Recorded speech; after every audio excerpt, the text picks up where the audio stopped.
Bonjour à tous! Saviez-vous que la plupart des baumes à lèvres achetés dans le commerce contenaient du pétrole? Eh oui, c'est la fameuse paraffine liquide. Pas terrible à appliquer sur ses lèvres. Les baumes à lèvres sont des produits cosmétiques particuliers, ils sont utilisés par tout le monde. Nos aînés, les hommes, les femmes enceintes et les jeunes enfants. Une étude du magazine Que Choisir a révélé que la plupart des sticks à lèvres vendus dans le commerce contenaient des composés toxiques. Et pourtant, formuler un baume à lèvres uniquement à base d'ingrédients comestibles, c'est possible. Et je vais vous expliquer comment faire.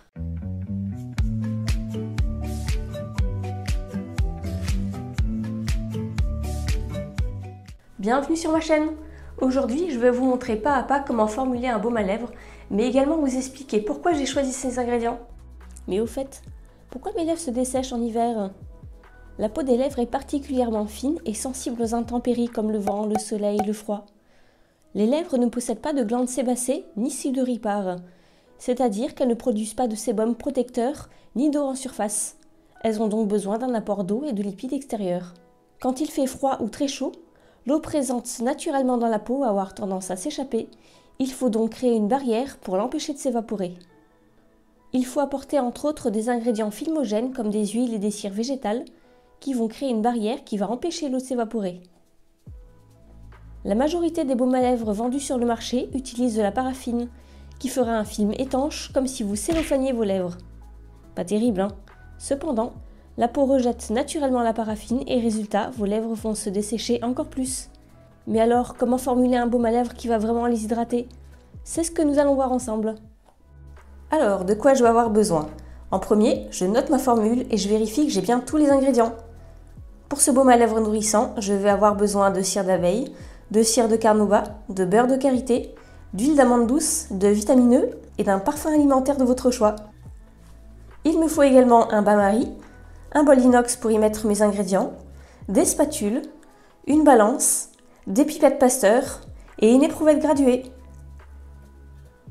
Je vais également avoir besoin de petits pots ou de tubes de baume à lèvres vides comme ceci. On en trouve facilement sur internet. Voyons ensemble la formule. Alors, pour préparer 100 g de produit fini, on va avoir besoin de 80 ml d'huile d'amande douce, 9 g de cire d'abeille, 5 g de beurre de karité, 2 g de cire de carnauba, 1 ml de vitamine E et 2 ml d'arôme vanille. Très important, avant de commencer, je me lave bien les mains et je les désinfecte. Je désinfecte également tout mon matériel et mon plan de travail. Et pour ça, j'utilise un spray avec de l'alcool à 70, c'est super pratique.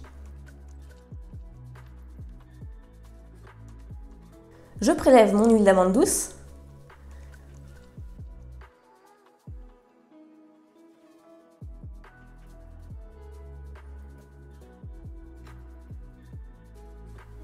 Et hop, pas une goutte à côté.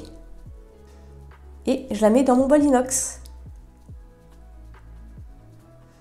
Ensuite, je pèse ma cire d'abeille. Un petit dernier, et voilà. Dans le bol inox également. Je fais pareil pour mon beurre de karité.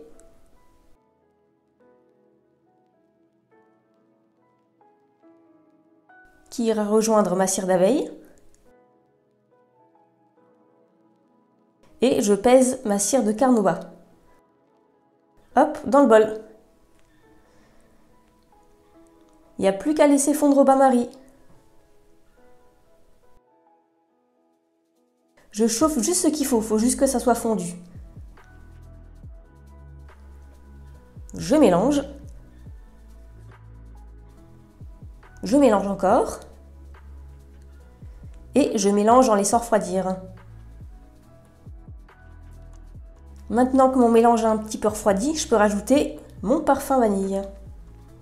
Le parfum, c'est comme les actifs. Il ne faut pas les mettre à chaud, sinon ça risquerait de les dénaturer. Le parfum sentira moins fort et les actifs, eux, seront moins efficaces. Ça serait dommage.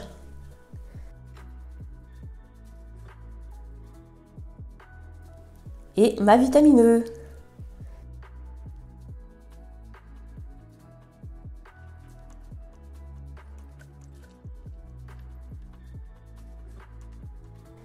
Et je mélange.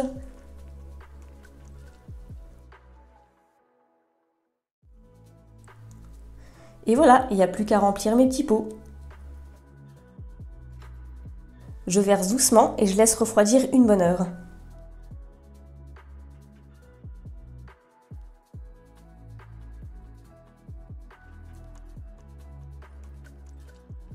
Et voilà, vous voyez, ça fige déjà super vite. Ça, c'est grâce à la cire de Carnauba. Je peux déjà utiliser mon baume à lèvres. Vous voyez, il est déjà bien formé. Il a bien figé. Il n'y a plus qu'à l'utiliser pour des lèvres toutes douces.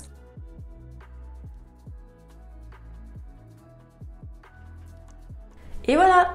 Vous savez maintenant fabriquer un baume à lèvres 100% naturel et comestible que vous pouvez utiliser pour toute la famille.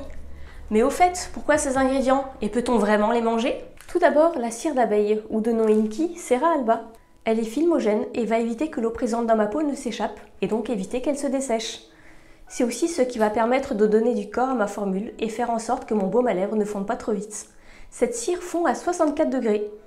La cire d'abeille est utilisée en pharmacie pour enrober les gélules, mais également les bonbons. On peut donc en ingérer sans problème.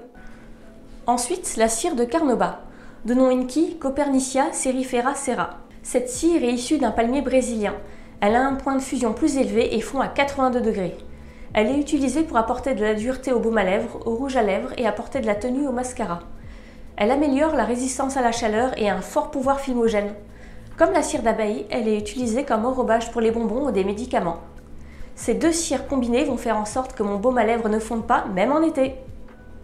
Passons maintenant au beurre de karité, ou de nom Inki Butyrospermum parkii butter. Il est idéal pour les peaux sèches et abîmées. Ce beurre est très riche en acides poly et monoinsaturés, ainsi qu'un insaponifiable. Ça lui confère des propriétés anti-inflammatoires, antioxydantes et antiradicalaires, c'est-à-dire des propriétés anti-âge et protectrices vis-à-vis des agressions extérieures, les UV, la pollution. Il est très nourrissant, cicatrisant et laisse la peau douce et souple. Saviez-vous qu'en Afrique, on utilise le beurre de karité comme huile de friture? Et maintenant, l'huile d'amande douce, ou Prunus amygdalus dulcis oil en nom Inki. C'est une huile très nourrissante pour les peaux sèches, riche en vitamine F et oméga 9. Celle-ci va contribuer à réparer et à nourrir la peau en profondeur. Elle va assouplir et apaiser les lèvres grâce à ses propriétés anti-inflammatoires et régénérantes. On peut également utiliser l'huile d'amande douce en assaisonnement dans ses salades, si vous n'êtes pas sensible aux fruits à coque. On peut donc en avoir sur les lèvres sans problème. Ensuite, la vitamine E ou tocophérol. J'utilise la vitamine E dans mes formules comme antioxydant et comme actif anti-âge. Elle va éviter que les huiles, les beurres et les cires végétales ne rancissent. Elle protège de la même façon les lipides présents dans la paroi des cellules, d'où son effet anti-âge. Elle bloque l'effet des radicaux libres causés entre autres par la pollution et les UV. On peut en acheter en pharmacie en complément alimentaire, donc aucun problème si j'en ai sur les lèvres.